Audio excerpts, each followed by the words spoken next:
Now, as we look at the wildest news stories and rumors you need to know, including a major heel turn incoming, bad news for WWE superstars, WWE introduces a new ban, John Cena scolds a fan, a wrestling legend retires, the truth behind Pat McAfee's absence, plans for WWE titles revealed, and much more. Now, our first story looks at a major heel turn incoming. Now, our top story today takes a look at a recent interview from Cody Rhodes, who has shockingly revealed that a heel turn could be on the horizon. Cody Rhodes has been cemented as a top babyface in all of WWE since his 2022 return, and although some fans, and the final boss The Rock, have been pushing for Rhodes to turn heel, there aren't any plans from WWE's side to turn the American Nightmare. But with that being said, the former WWE champion spoke at Fanatics Fest, and Rhodes revealed that he's got 1 to 3 years left as a babyface, and then the heel turn will officially go down. The being good guy aspect of it, I don't get tired of it because I get to have all those moments. I do think we're probably at the tail end of it though, because there's only so much someone can like you. I'd like to do it until the end of my career, but at some point it's like, alright, all we do is cheer for him. Eventually fans are going to see someone else. I get that. I think you've got a good solid year, maybe even 3 years, because I'm not changing until I'm changed. My hair is naturally dark, I don't know if I can go back, but if The Rock had it his way, I would have been changed already. So I think he sees something I don't, and that's a very smart individual, so maybe I follow his lead. This isn't the first time in which Rhodes has openly expressed interest in turning heel, and his comments will no doubt lead to a ton of discourse on social media. Next up, plans for the WWE titles revealed. Due to Liv Morgan's injury, the women's tag titles have been in a state of flux. Fans have been speculating that Roxanne Perez may simply take Morgan's place, and according to a new report from PW Insider, with Liv Morgan out injured, the expectation within WWE is that Roxanne Perez will team with Raquel Rodriguez as the women's tag team champions. This is probably the most sensible move on WWE's part. However, the tag division needs significant work. There are only a select few tag teams across the entire company, and the women's tag division needs a major reset if WWE are going to make the titles actually mean something once again. Next up, bad news for WWE.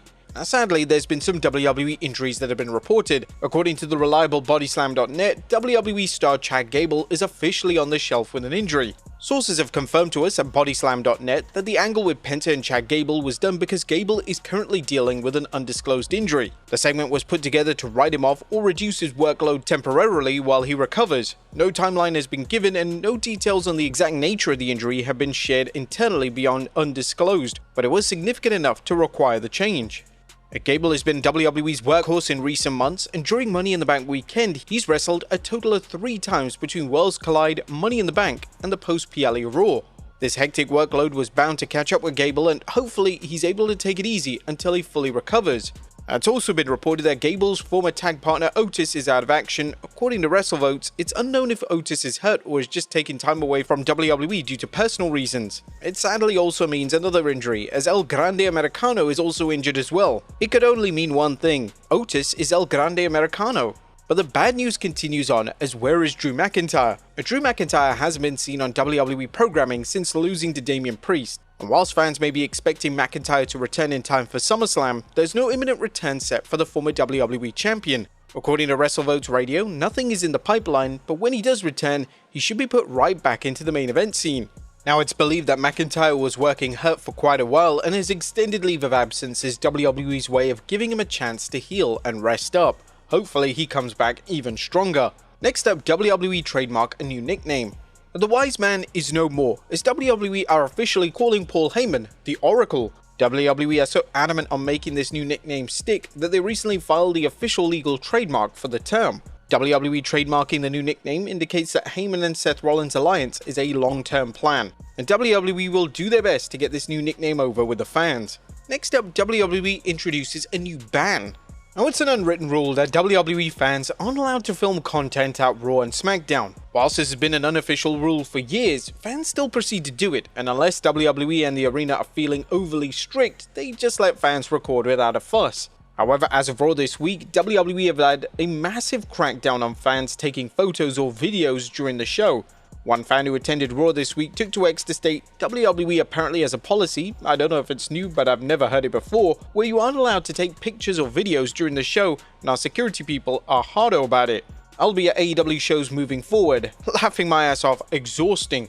The fan also confirmed that security was shining lights at the direction of the camera lenses and threatening to confiscate phones if fans didn't stop taking videos or recording videos. It looks like WWE is firmly establishing this as a set rule for anyone attending any of their live shows. It'll be interesting if any similar stories surface relating to these strict guidelines. Next up, John Cena scolds a fan. John Cena had an unpleasant exchange with a fan at Fanatics Fest this past weekend. During the event, a fan decided to film Cena as he made his way through the event, and Cena would confront the fan and urged him to ask for consent before filming people without their permission. John Cena, can I get a picture? Yes, sir. Appreciate it, John Cena. What you wearing? I'm a big fan of consent, right? So if you would like to take a video. Oh, okay. Sorry about that. I apologize.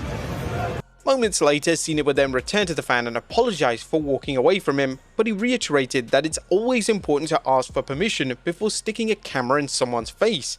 Despite his annoyance at the situation, Cena handled it extremely well. He didn't raise his voice and he managed to get his point across to the fan without humiliating the fan. Next up, will Goldberg be booed?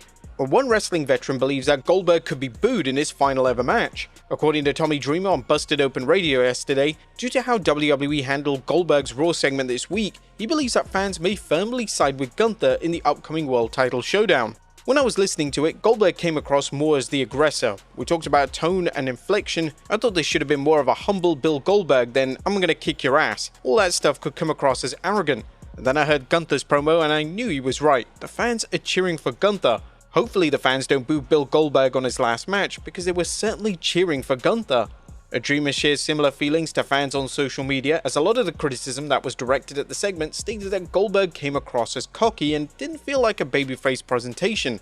Dreamer would also share his alternative pitch for the segment, which sounds considerably better. If he would have said, "You know what, like I'm 58 years old, man, but sometimes when I hear my music, I become 28, and then, after the matches, sometimes I feel like I'm 78. But if you're gonna insult me and insult me in front of my fans and my family, I have to stick up and then build to that rage, as opposed to just this level at all times." The WWE Hall of Famer still has one confirmed TV appearance before the match, so WWE still have an opportunity to change the narrative and ensure that the legend isn't booed in his final ever matchup. Next up, the truth behind Pat McAfee's absence. Pat McAfee has been absent from the Raw commentary table for a number of weeks now, and it's not been explained where exactly he is. That is until last night. During the last few minutes of McAfee's show yesterday, McAfee would reveal that he's been totally exhausted and needed a break from WWE. Continuing to just kinda catch up on life as a whole, post Money in the Bank pre-Night of Champions was getting pretty exhausted there. So shout out to everybody at WWE for looking out for me too, very thankful. McAfee has had a busy lineup since WrestleMania and even had to train and then wrestle a PLE match versus Gunther. The WWE schedule, despite live events virtually being abolished, is still extremely hectic, and it's certainly appreciated that McAfee was open and honest regarding how he was feeling. It's unknown how long McAfee will be absent from his commentary duties, but for now, Corey Graves will be filling in for him over on Raw. Graves' Raw work has received endless praise on social media and even behind the scenes in WWE, as it's been reported that Graves has received top marks. Graves is continuing to deliver double duty for WWE as he remains on NXT as well as covering for McAfee on the Red brand. Next up, KROSS thanks fans. KROSS has taken to X to thank fans for their support, and he credits them for WWE booking him on Night of Champions card versus Sami Zayn. All of you online and especially live at the shows made this happen. Stay loud for what you like and what you want to see. Keep it positive and they will always listen. In closing, I told you I'm very big on loyalty. When you show up for me, I'll show out for you. This type of post is the exact reason why fans have taken to KROSS in recent months. He clearly cares about his work and he evidently cares about the fans and the audience. A wrestler actively thanking the audience for supporting them and crediting them for getting them on a PLE is wonderful to see, and it's only going to make KROSS's reactions louder and louder in the coming weeks. There are calls to see KROSS finally turn into a babyface, and although this has been heavily teased on Main Event, with KROSS shaking hands with fans and having positive reactions with the audience, WWE is still placing him in that heel role, facing babyface opponents. KROSS is set to face one of the most popular wrestlers in the entire company at Night of Champions, and it'll be interesting to see how the crowd reacts to the former NXT champion in Saudi Arabia. And finally, a wrestling legend retires. Now, final story today takes a look at news relating to wrestling legend Abyss. Abyss has been working behind the scenes for WWE for quite some time now, and there's been prior speculation that Abyss may cameo in a Royal Rumble, but that's never materialized. The TNA Hall of Famer was recently interviewed by Sean Ross Sapp of Fightful, and Abyss would officially confirm that he's retired and won't be stepping into the squared circle ever again. To answer quite frankly, I'm done. I don't have plans to ever wrestle again. Never say never, but I don't see it in the cards, and I don't want it in the cards. I'm so happy what I'm doing as a producer. Now, Abyss has an elite reputation as a producer for WWE, and he's produced some classic matches over the years, including Punk vs McIntyre inside Hell in a Cell, and the WrestleMania 39 triple threat between Gunther, Sheamus, and McIntyre.